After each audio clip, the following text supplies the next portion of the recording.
Hey guys, it's Tori, and today I'm going to be ranking what I read in Victober, discussing my feelings on all of the books, and it might actually be my last wrap-up. So first of all, to explain that, and then we'll go into the ranking, I have just felt like I've had a really hard time to find motivation and time to do more formal sit-down videos like this. And honestly, I just prefer the vlog style of being able to discuss books, and I feel like when I do vlogs right now, because I know I'm going to do a wrap-up, I feel like I have to hold back a little bit on my thoughts because I don't want to be too redundant between the vlog and the wrap-up. I know there are a lot of people who prefer to watch wrap-ups and don't watch my vlogs as much, so I'm sure there's a lot of people who just consume it one way, and so it's okay if I'm a bit redundant, but I just don't like it. It's not fun for me, but I will still— so what I'm going to do, basically, is I'm going to be doing more vlogs. I'm going to both do just like bi-weekly vlogs like I normally do, but also more themed vlogs, more single book reading vlogs, as well as more thematic rambles. I have not done very many of those ever on my channel, even though I really have wanted to. I think I've only done 2 or 3, and in the past year I haven't done any. And if you don't know, my thematic rambles are basically videos where I'm able to discuss more in depth some analytical thoughts on books. So not just a review, but more like thinking through different ideas shared in the book and different possible symbolism in the book that really stood out to me, or even characterization. So things like that I'm able to just kind of ramble on about a little bit more. And like I said, I really want to do that more often. So I think I'm going to focus more on vlogs and thematic rambles and not do wrap-ups anymore. That being said, I will be ranking what I read the month before in my TBRs from now on. So I'll start off those videos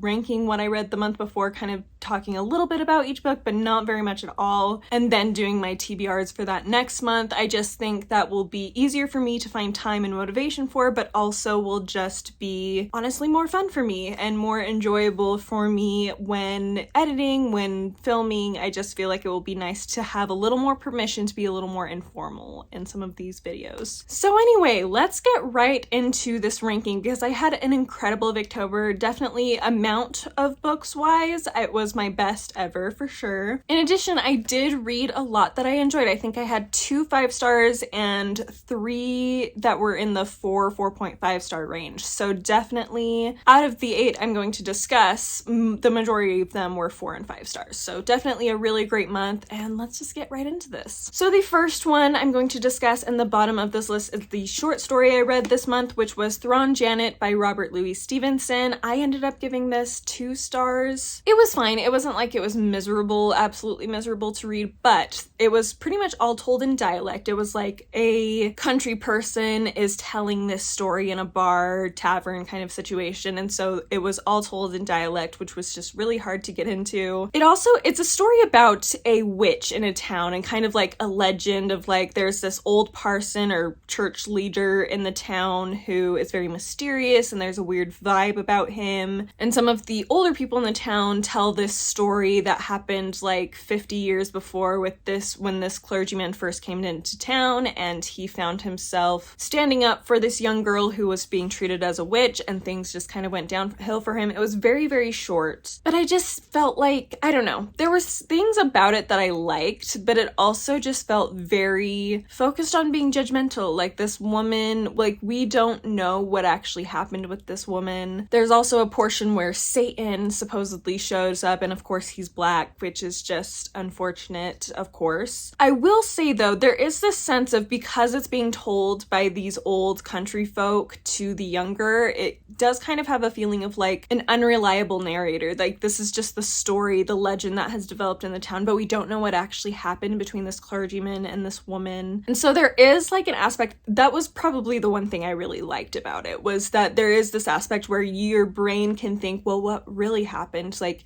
were these people in love? Potentially, she kind of was just working in his house, but it's possible they were in love, and she ended up being very just depressed, and things happened because of that. So there is that aspect that I did really enjoy, which is why it wasn't all the way down to 1 star. but there was just enough about it that I was just not as into that I did end up putting it at the bottom of this list and below a 3 stars. My other book that was below 3 stars was A Lady of Quality by Frances Hodgson Burnett, and this is another one that I actually did like a lot about it. I mentioned in my reading vlogs that it just really follows the whole lifespan of this young woman who starts off being very wild and free and very kind of brutal and rude in a lot of ways. It's set in the late 1600s, and we follow this woman throughout her life as she changes a lot, but it is just about 250 pages. So the downside and why this was about 2.5 stars as opposed to higher was because it just was not long enough for what it was trying to do. I love the arc she goes on. I found it really fascinating, but I felt like the side characters were very flat and uninteresting. I also didn't like that the main character herself was kind of turned into this bit of a divine,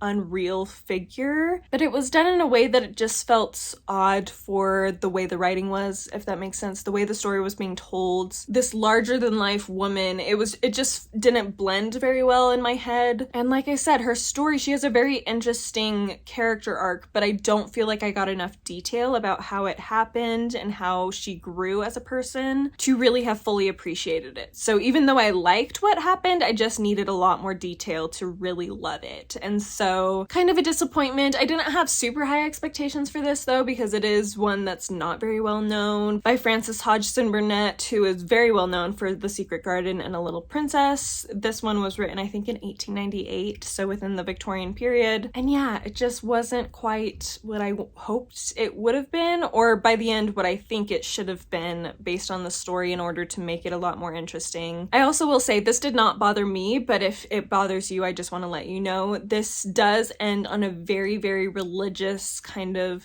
super good woman sort of feeling. And so if that really bothers you, that kind of super religious focus in books like this, it almost got to the point of saccharine. So if that really bothers you, know that that is in this. But there was enough I enjoyed about it that I don't regret reading it, and it's possible I'll reread it in the future, honestly. There are really exciting things that happen in this for sure, but there was just enough that I didn't like about it that I couldn't give it 3 stars. I had to bring it down a little bit to 2.5. Next, we have my 3-star read, which was Dracula by Bram Stoker.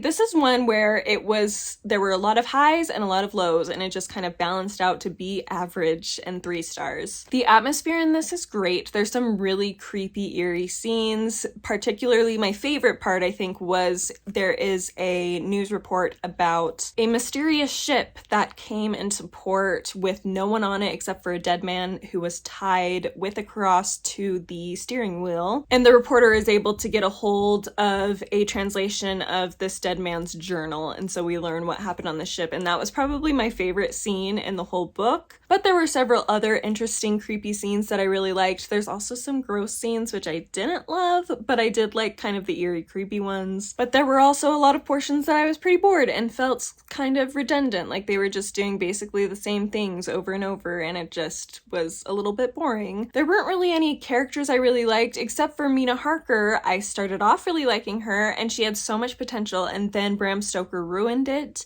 with misogyny, and it just was really upsetting. I'm actually not going to go too deep into that though, because I do plan to do a thematic ramble on this book, because I do have a lot of thoughts about the misogyny in this, some possible symbolism in this, so look forward to that. I think that will probably come in a couple of weeks, maybe, or maybe next week. I can't remember where it is on my schedule, but it will be coming before the end of November for sure. So look out for that. But basically, lots of highs, lots of lows, balanced out to a middle of the road rating, and I'm glad I read it. I did enjoy it enough that I don't regret it, but it just didn't astound me necessarily. It was just kind of a fun read and with some boring bits. So up next, we're getting into my 4-star ratings. I had 2 that were specifically 4 stars, and honestly, these 2 could switch orders any given day, but I think I've got them in the order based on the writing style and some other aspects that I do feel like, yeah, one I liked better than the other, but I mean, really, they could switch around. I feel pretty much the same about both of them. So first of all, we have Mary Barton by Elizabeth Gaskell. I did really enjoy this. This follows Mary Barton and her father, John Barton, as they're living in this factory town, dealing with a lot of the industrial industrial problems, issues with poverty, and everything that goes along with it. And it's really a commentary on the suffering of the poor and on how factory owners really should be working more with the poor to better themselves, better their communities, and really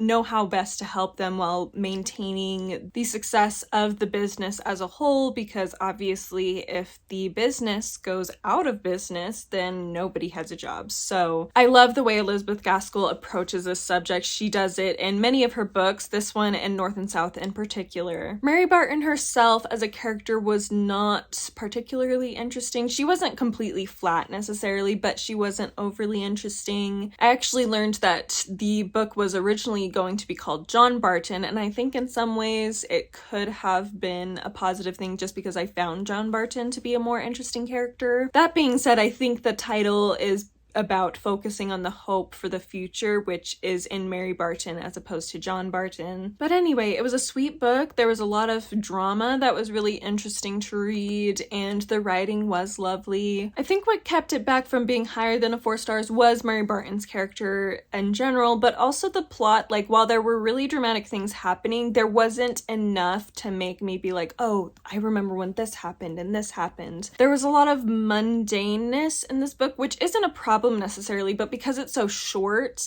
I would have liked a little bit more memorable scenes, if that makes sense. I hate to say that because there's a lot of drama and unfortunately a lot of death in this book, but a lot of the death kind of happens off page and so it just didn't feel like it shocked me and drew me in as much as other things. But I did enjoy the experience a lot more than a 3 stars worth. It definitely was a 4 stars. I really enjoyed a lot about it. I did enjoy a lot of the scenes that did stand out to me. I love the relationship between Mary and Margaret, I think is her friend's name. I think they're very interesting duo, and I really like Margaret as a character as well. Now that I'm thinking about it, I'm like, I guess there were a lot of big, cool, great scenes, but for some reason, just the way the story flowed, it just didn't stick with me as well as other books have. I did really enjoy this though. So glad I read it. I really love Elizabeth Gaskell's approach to, like I said, this topic, as well as her approach to different types of characters. And now I only have one more Gaskell left to read, which is kind of sad, but also really exciting that I'm almost done. I mean, as far as her full-length novels, I have a lot of short stories, novellas that she's written that I have not read. But as far as her full-length novels, I just have Sylvia's Lovers left. So that I did actually order. It's in the actually, I think it just arrived. Did it? Am I imagining that? I think I did just receive it. I was wondering why I couldn't see it on my shelves, and then I realized it's still in my freezer. I have taken to freezing because it was a used book. So if you haven't heard, bed bugs can travel on used books. So I have frozen them and I forgot, and that was days ago. It's still in the freezer. Anyway, so that's where that is. But yes, I do have Sylvia's Lovers now. We'll probably read it next year, and yes, this was great. Up next, I have a reread, and that was The Picture of Dorian Gray by Oscar Wilde, my other 4-star of the month. This is one that originally I was worried it wasn't going to be a 4 stars. The first half I was not overly interested in. I've mentioned in my vlog that I just found that I really am not big into the college boys who think they're so smart and wise and have all these philosophies, but actually they have very little life experience. They've lived their lives very privileged, and so they think they're so wise and smart, but actually they just don't have enough experience to actually be wise and smart. And that's very much the feel of the first half of this. It's these men who think they're so intelligent and so wise and know how life should be, but actually they just don't know anything about real life and about real struggles. And I know that's the point, but I just really don't like reading about that until dramatic things happen. And then once real dramatic, intense things happen, then their philosophical minds, they realize they kind of have a crisis of what their beliefs are because of these intense and dark things that happen. And it adds a whole, even if they don't necessarily change or really have that crisis inside of them, you as the reader recognize that this changes the whole game. This changes your perspective of the characters, which I think is the theme of dark academia, which I feel like this definitely feels like. It's very philosophical in a lot of ways. They have a lot of philosophical conversations conversations, and yet there's a lot of darker and more intense things going on throughout the story. So I did like the second half better, and that's really what brought it up. I do like the writing all the way through. I will say that. I really enjoy the writing all the way through. The second half is better than the first half, and it's really the first half and kind of my boredom and even irritation with it that caused me to not put it higher than a 4 stars. But I am really glad I revisited it after all these years, and it's definitely one. If you have not read this, it's really great. It's not very long, and it is a very interesting book to think about. My 4.5 star for the month is The Mayor of Casterbridge by Thomas Hardy. This is also a reread, and I loved it so much more than the first time. The first time I gave it 3 stars. At the time, it was the first Hardy novel I had ever read that I didn't really love, and it was very disappointing to me. But I think that was because it was different from what I had expected from Hardy. Like, I had expected, honestly, more female main characters, and this one focuses much more on a male, and the way it's told, I just didn't get into it as much. But now, years later, I have fallen in love with it. I really enjoyed it. If you don't know, this story follows a man who makes a terrible mistake right in the first chapter. It's very dramatic, and he goes on trying to repent of that mistake. He spends 20 years repenting. He rises socially and financially, and then this mistake from the past comes back to haunt him, very literally. It's a very pacey novel for Hardy, and still yet has really great characterization and character development. I found myself really appreciating Mr. Henchard as a character and just his own flaws as well as his strengths, and how all of that leads to how the book ends. In particular, Elizabeth Jane and Lucetta really just fascinated me as female characters as well in this. They're so different, and yet I love their friendship. Like, despite everything they put each other through, especially what Lucetta puts Elizabeth Jane through, as she ends up taking what Elizabeth Jane wants, trying to keep it as vague as possible. And yet Elizabeth Jane just has so much respect and kindness and just stays herself throughout this whole book. And I loved that. I loved that Lucetta is in a role where she could be like the woman that's getting in the way of the main woman's happiness, and the woman who is just taking everything, but actually she's so much more complex than that, because you also recognize that her happiness is also on the line, and she's also a decent person. Like, she is the type of person who's aware of Mr. Henchard's fault. She is aware of concerns with it, and so you have to like her, even though as a reader you also kind of don't, because she's getting in the way of Elizabeth Jane, who you love, but you don't really blame her because there's no malice in it. She's just searching for her own happiness, and I just loved that dynamic. And I really liked Donald as well. I thought he was a really great character, and definitely one of Hardy's charming male creations, which we just really appreciate in Hardy's novels. So anyway, really, really glad I reread this. So glad. I'm definitely in a few years going to have to re-rank all of Hardy's novels, because I think as I reread them, my ranking will probably change a lot. And ultimately, I pretty much love all of his books though. Like, I think back even on the ones that were like lower down on my list, and I at least enjoyed them pretty well. There were things that I still remember, like I liked the reading experience with them. There's probably only one that I didn't like, but even that one, like the reading, I knew going into it that I was gonna hate it and that it was gonna be weird, because based on the synopsis and what other people had said about it, but it was still Hardy's writing, so there was still a sense of enjoyment for me. So anyway, that's a total different tangent, but I am glad I reread this, and I really, really liked it this time. Up next, we have my poem for the month. I did listen to several of Roz from Scally Dandling About the Books' videos with poetry, where they read poetry and discussed those poems, and she said that counted for her prompt as well, so I did enjoy those. But the poem I ended up physically reading on my own was The Lady of Shallot by Alfred Lord Tennyson, and I just really, really love this. This was my one of my 5 stars for the month. I adored this poem. I think I have read it before, but I don't really remember how I felt about it. I'm not a huge poetry reader, so I think that kind of held me back from really loving it, but I just think I read this at the right time this time around. I was very much in a King Arthur mood this month. with rewatching Merlin again. And I recently read, right there, Half Sick of Shadows by Laura Sebastian, which is about the story of King Arthur from the perspective of the Lady of Shallot. So with that in the back of my mind, it made it even better, and I loved the language in it. It was beautiful, and it made me really want to read The Idylls of the King by Alfred Lord Tennyson, which is what most of this book is.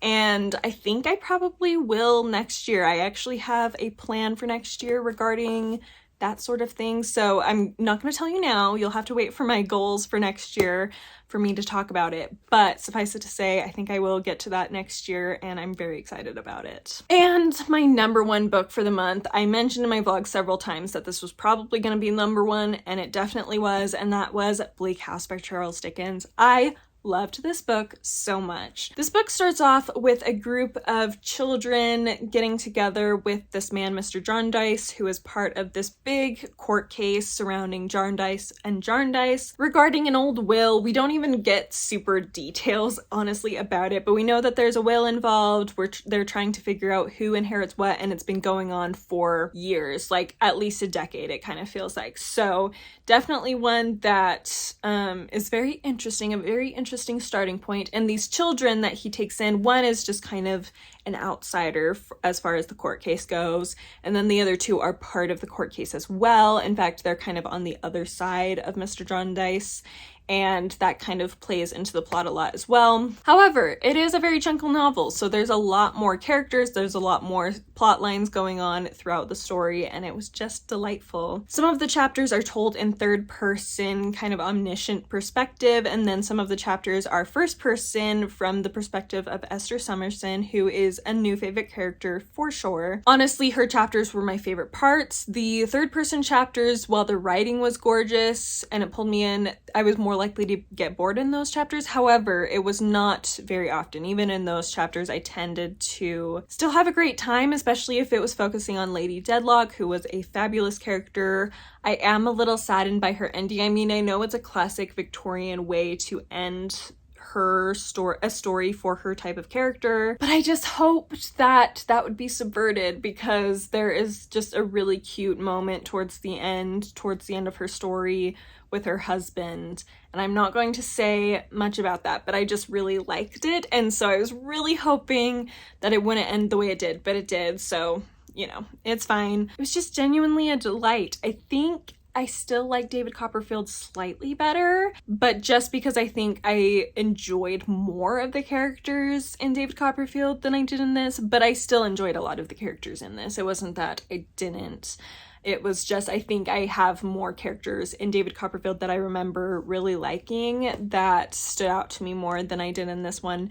That being said, I loved this. The writing was better in this than David Copperfield's, and it was just so good. I'm so glad I finally read this, and I'm so excited to continue with Charles Dickens, because I finally found a couple. The last two I've read, I've absolutely adored. They're new favorites of all time, so hopefully that will continue. But yes, I gave this 5 stars. New favorite of all time. Absolutely love it. And if you have not read it, definitely do. Even though it's chunky, it's just so worth it. And it was so wonderful to spend time with these characters almost every day throughout the month of October. And yeah, it just became a comfort to me as I was reading everything else. It was just nice. I was always looking forward to coming back to Bleak House and getting more through that. So yes, delight, loved it. So glad I finally read it. So yes, that is everything. Let me know down below if you've read any of these, your thoughts on them, your thoughts on my ranking, as I would love to know. I hope you are having a great start to your November, as well as just great books that you're reading, and I will see you next time. Bye!